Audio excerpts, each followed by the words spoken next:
अस्सलाम वालेकुम, this is ODA foxtrot from defence outpost. तो रिसेंटली आप सबको पता है कि पेंटागन की तरफ से अपनी एक रिपोर्ट में इस चीज़ को बड़े अच्छे तरीके से क्लियर किया गया कि चाइना ने एक्चुअली में पाकिस्तान को 40 के करीब J-35 की ऑफ़र की है एंड ये चीज़ ऑलमोस्ट यहाँ पर कंफर्म है कि पाकिस्तान इस ऑफ़र को एक्सेप्ट करेगा एंड ये जो J-35 एयरक्राफ्ट है ये फ्यूचर में पाकिस्तान एयरफोर्स के स्पीयर हेड प्लेटफॉर्म्स बनेंगे। लेकिन अब आपको अगर याद हो तो J-35 एयरक्राफ्ट के साथ साथ यहाँ पर एक और पर्टिकुलर प्लेटफॉर्म को लेकर भी पाकिस्तान एयरफोर्स के कॉन्टेक्स्ट में ये कहा जा रहा था कि ये प्लेटफॉर्म भी पाकिस्तान एयरफोर्स अक्वायर करेगी और वो प्लेटफॉर्म है KJ-500 AWACS, जो कि इस टाइम के ऊपर चाइनीज़ एयरफोर्स का एक मेन स्टे AWACS है। और जितना भी चाइनीज एयरफोर्स का इंटरनल इकोसिस्टम है, जिस तरह से चाइनीज एयरफोर्स अपने मल्टी डोमेन ऑपरेशंस को कंडक्ट करती है, तो वो सारा कुछ जो होता है वो KJ-500 AWACS के ही थ्रू होता है। तो ये जो KJ-500 AWACS है ये इस पूरे नेटवर्क का एक बहुत ही ज्यादा इंपॉर्टेंट पार्ट है और इसी वजह से कुछ लोग समझते हैं कि ये जो AWACS है वो पाकिस्तान एयरफोर्स के लिए भी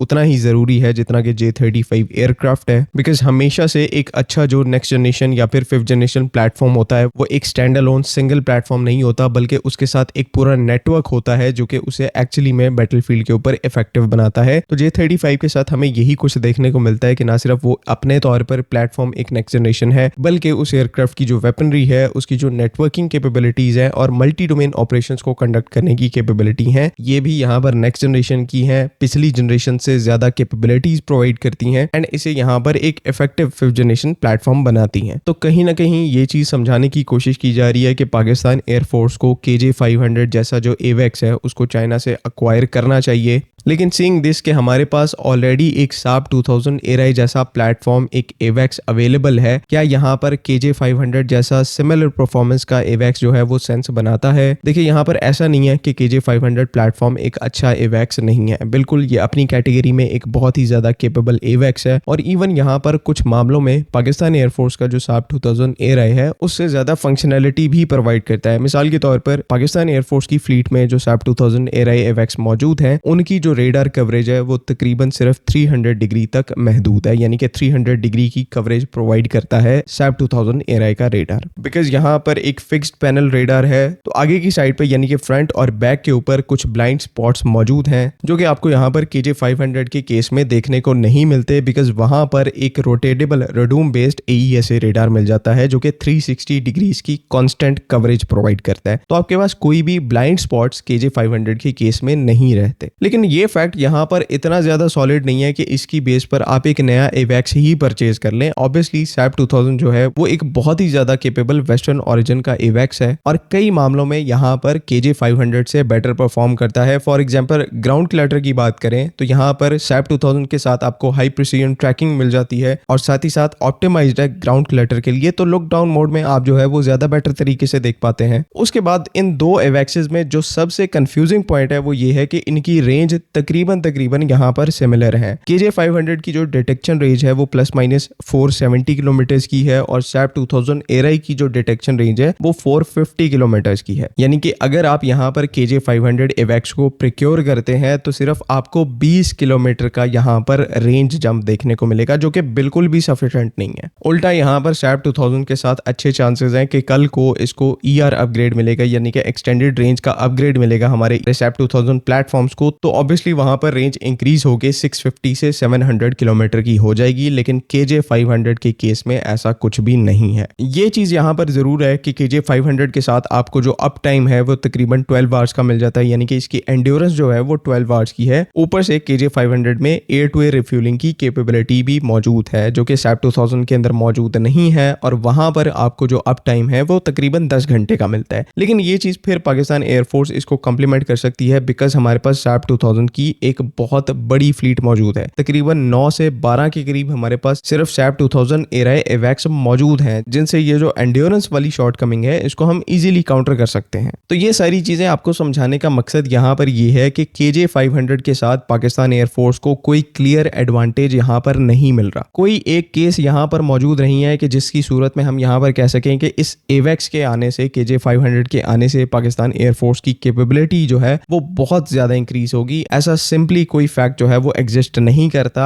जो सैप 2000 एआरआई जो कि एग्जिस्टिंग पाकिस्तान एयरफोर्स की फ्लीट में मौजूद है, वो बहुत ही ज्यादा केपेबल एवैक्स हैं, हमारी इंडिजिनस डेटा लिंक के ऊपर ऑप्टिमाइज्ड हैं और बहुत ही ज्यादा सीमलेस तरीके से हमारे हर प्लेटफॉर्म से यहाँ पर बात कर सकते हैं। और आने वाले भी जितने नेक्स्ट जनरेशन के प्लेटफॉर्म्स हैं उनको ऑप्टिमाइज करके हम अपनी इंडिजिनस डेटा लिंक के ऊपर लाकर इन सब को सैप 2000 से कनेक्ट कर सकते हैं। यहाँ पर कोई इशू एग्जिस्ट नहीं करेगा। तो मैं यहाँ पर अभी से आपको बता रहा हूँ कि KJ-500 एवैक्स को पाकिस्तान एयरफोर्स यहाँ पर अक्वायर करे, इसके चांसेस बहुत ही ज्यादा कम है। उल्टा यहाँ पर एक और पाकिस्तान एयरफोर्स का नया प्रोजेक्ट है नेस्टेप के थ्रू, जहां पर हम अपना एक एवैक्स स्वीट डेवलप कर रहे हैं, जिसके अंदर जो सारी परफॉर्मेंस कैरेक्टरिस्टिक्स हैं, कितनी रेंज चाहिए, कितनी एंड्योरेंस चाहिए, वो सब कुछ पाकिस्तान एयरफोर्स हम खुद डिसाइड करेंगे। अगर हम कल को नेक्स्ट जनरेशन के वेपन सिस्टम्स अक्वायर कर रहे हैं, उसके लिए हमें 700-800 किलोमीटर की रेंज चाहिए, तो वो जो हमारा अपना इंडिजिनस एवैक्स का स्वीट है उसको हम उतना ज्यादा उतनी रेंज तक पुश करेंगे ताकि वो चीज हमारे प्लेटफॉर्म्स की कैपेबिलिटी के साथ मैच कर सके। और हमारा यहाँ पर मानना यह है कि रिसेंटली पाकिस्तान एयरफोर्स की तरफ से ये जो एयरबस A319 प्लेटफॉर्म अक्वायर किया गया है, ये एयरक्राफ्ट फ्यूचर में एक टेस्ट बेड प्लेटफॉर्म बनेगा नेस्टेप की और पाकिस्तान एयरफोर्स की नेक्स्ट जनरेशन टेक्नोलॉजीज के लिए, जिनमें एवैक्स स्वीट भी मौजूद है। अभी ये एयरक्राफ्ट यहाँ पर VVIP ड्यूटीज या फिर फील्ड हॉस्पिटल की ड्यूटीज को सरंजाम दे रहा है, लेकिन फ्यूचर में इसका जो रोल है उसको शिफ्ट किया जाएगा और हो सकता है कि यहाँ पर इसी के ऊपर एक एवैक्स प्लेटफॉर्म बेस किया जाए। अभी के लिए सैप 2000 एआरआई जैसे प्लेटफॉर्म्स हैं वो मोर देन इनफ है, इनके अंदर एक डिसेंट अपग्रेड जो है वो फ्यूचर के अंदर आने वाला है। और बाकी जहां तक KJ-500 की बात है तो ये हमारे लिए एज अ नेक्स्ट जनरेशन एवैक्स सूटेबल प्लेटफॉर्म या सूटेबल ऑप्शन नहीं है। इसको हमें यहाँ पर चेंज करना चाहिए। अगर चाइना कोई और एवैक्स अच्छा एवैक्स प्रोवाइड करवा सकता है तो उसके ऊपर हमें जाना चाहिए, नहीं तो हमें अपना जो इंडिजिनस ऑप्शन है उसके ऊपर काम करना चाहिए, उसकी रेंज, उसकी कैपेबिलिटीज को इंक्रीज करना चाहिए ताकि अपनी ऑपरेशनल रिक्वायरमेंट्स को हम खुद पूरा कर सकें। बिकॉज कल को यहाँ पर लॉन्ग रेंज की एयर टू एयर मिसाइल्स भी आएंगी,